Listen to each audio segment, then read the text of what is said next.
নারায়ণগঞ্জের একটি প্রতিষ্ঠিত পোশাক প্রস্তুতকারী প্রতিষ্ঠান আরএজেড অ্যাপারেলসের বিরুদ্ধে কিছু কুচক্রী মহল পরিকল্পিতভাবে মিথ্যা বিভ্রান্তিকর তথ্য ও গুজব ছড়িয়ে প্রতিষ্ঠানটির সুনাম ক্ষুণ্ণ করার অপচেষ্টায় লিপ্ত রয়েছে এমন অভিযোগ তুলেছেন কর্তৃপক্ষ। সোমবার 7 জুলাই দুপুরে কারখানার নিজস্ব কার্যালয়ে আয়োজিত এক সংবাদ সম্মেলনে আরএজেড অ্যাপারেলসের ব্যবস্থাপনা পরিচালক মোহাম্মদ আনোয়ার হোসেন এ বিষয়ে বলেন, এখন থেকে বেশ কিছুদিন পূর্বে আমাদের ফ্যাক্টরিকে নিয়ে ফ্যাক্টরি যে আমাদের অ্যাকাউন্টেন্ট চিফ অ্যাকাউন্টেন্ট আছে তাকে শ্রমিক নেতা ওনার নাম হলো শ্রমিক নেতা অপু, উনি আমাদেরকে একটা আপনার হুমকি ওভার দ্য ফোনে হুমকি, মোবাইল ফোনে হুমকি এবং ধমকি দিয়েছেন যে 1 ঘন্টার মধ্যে সেই ফ্যাক্টরি জ্বালিয়ে দিবে। আমাদের 2-3টা ইউনিট আছে, ডাইং, গার্মেন্টস, নিটিং সবই সে জ্বালিয়ে দিবে। এই হুমকি আসলে 2 থেকে 3 মাস পূর্বে ছিল বা কিছুদিন পূর্বে ছিল।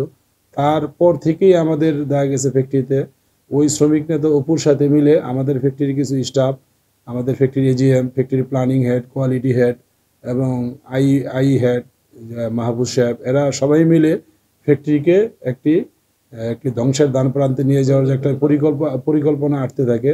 ওই পরিপ্রেক্ষিতে তারা বিগত 4 থেকে 5 মাস যাবৎ প্রায় 20 থেকে 25 কোটি টাকার মালকে তারা স্টক লোডের দিকে নিয়ে যায়। আমাদের মূল হলো যে এটার সাথে অবশ্যই শ্রমিক ফেডারেশন, নারায়ণগঞ্জ জেলা শ্রমিক ফেডারেশন সাইদ সাহেব এবং শ্রমিক নেতা অপু, এই ধরনের লোকেরা চক্রান্ত করে ফ্যাক্টরির স্টাফদেরকে প্ররোচিত করে আমাদের বিরুদ্ধে ফ্যাক্টরির বিরুদ্ধে মিথ্যা প্রপাগান্ডা ছড়াচ্ছে, যেটা ফ্যাক্টরির ভবিষ্যৎ এবং ফ্যাক্টরি ফিউচার বিজনেস, এক্সপোর্ট বিজনেসে গিয়ে এটা বাধাগ্রস্ত করবে।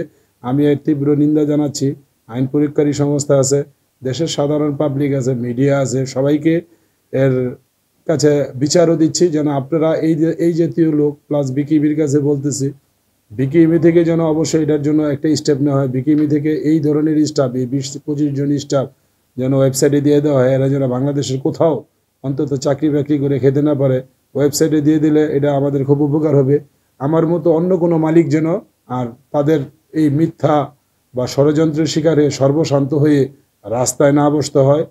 সংবাদ সম্মেলনে আরও উপস্থিত ছিলেন প্রতিষ্ঠানের পরিচালক ফয়েজ আহমেদ, মানব সম্পদ বিভাগের প্রধান মার্চেন্ডাইজিং ম্যানেজার সেলিম রাজা, সাবেক কর্মচারী ফয়সাল সহ অন্যান্য প্রতিনিধিরা। আরএজেড অ্যাপারেলসে মার্চেন্ডাইজিং এ আছি। গত বৃহস্পতিবার দিন আমার সেলফোনে আমাদের পিএম সিদ্দিক সাহেব ফোন দিয়ে আমাকে অফিস আসতে না করে, যেন অফিস না আসার জন্য হুমকি দেয়। শনিবার দিন সকালে আমি যেন অফিসে না আসি এবং আমি নারায়ণগঞ্জ থেকে যেন আমার গ্রামের বাড়ি রংপুরে চলে যাই। মোহাম্মদ ফয়সাল, সুইং 2 তলার ইনচার্জ। তারা একটা উদ্দেশ্য করছে কোম্পানি নামে একটা অভিযোগ করার জন্য, এগুলো করার জন্য। তখন আমার নামটা যখন দিছে তখন আমি বলছি যে আমার নামটা কেন দিলেন আমার পারমিশন ছাড়া। তখন তারা আমার নামটা কাইটা দিল না। আমি তো ওদের সাথে ছিলাম না, আমি এখানে জব করছি, আমি চাকরি রিজাইন দিয়ে চলে গেছি। তো আমার যদি আয়সা বলে যে তুমি নাম দাও, তাহলে তো আর আমি নাম দিব না, কারণ আমি তো এখানে চাকরি করে গেছি। আর দ্বিতীয়ত আমি রিজাইন দিয়ে এখান থেকে চলে তারপরে গেছি।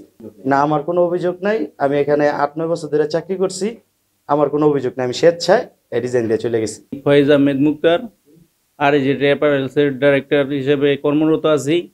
এই গার্মেন্টসের কিছু স্টাফ বিভিন্ন সংগঠনের প্রবর্তিত হইয়া এই গার্মেন্টসকে ক্ষতিগ্রস্ত করার জন্য দীর্ঘ 6 মাস ধরে এই যত মাল এই জায়গায় ইনস্পেকশন হয়েছে, প্রত্যেকটা মাল ফেল হয়েছে, প্রত্যেকটা মাল স্টক লোড হয়েছে। তারা গত বৃহস্পতিবার একটা বেতন নিয়া তারপরে এই ফ্যাক্টরির উপরে ক্লেম করছে, বিভিন্ন প্রোপাগান্ডা ছড়াইতেছে, মিথ্যা অভিযোগ করতেছে এবং বিভিন্নভাবে এই ফ্যাক্টরি নামে বদনাম করতেছে আরএজেডের নামে।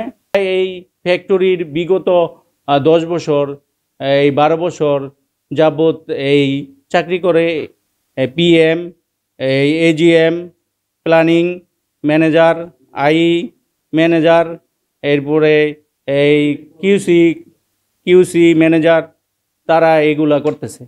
আমি চাইতেছি যে এই সুষ্ঠু তদন্ত এবং এদের বিচারের আওতায় আনার জন্য। NN TV, Narayanganj.